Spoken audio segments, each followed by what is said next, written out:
আসসালামু আলাইকুম সবাইকে। আজকে আমরা টয়োটা ইলিয়নে একটা সাউন্ড সিস্টেমের কাজ করব উইথ নাকামিচি প্লেয়ার আর হচ্ছে JBL এর কম্পোনেন্ট স্পিকার GTO 609C মডেলের কম্পোনেন্ট স্পিকারটা ইনস্টল করব। এই যে এটার সাথে হচ্ছে এই যে ক্রসওভার থাকবে, এই যে খুবই প্রিমিয়াম কোয়ালিটির, এটা হচ্ছে মেড ইন US এর, এটা হচ্ছে ক্রসওভার।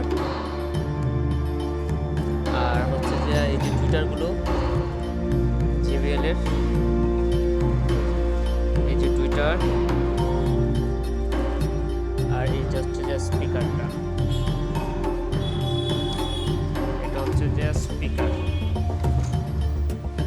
প্রোডাক্টটা দেখতেই খুবই প্রিমিয়াম মনে হচ্ছে। এটা হচ্ছে মেড ইন US এর, আর এটার বেস এবং ভোকাল দুইটাই খুবই ক্লিয়ার। এই যে মেড ইন US এর। তো এটার সাউন্ড কোয়ালিটিটা অ্যাকচুয়ালি কেমন হয় এলিয়নে ইনস্টল করার পর এটা দেখার বিষয়। তো এটা ইনস্টল হওয়ার পরে আমরা এটার সাউন্ডটা কেমন হয় এটা শো করার ট্রাই করব।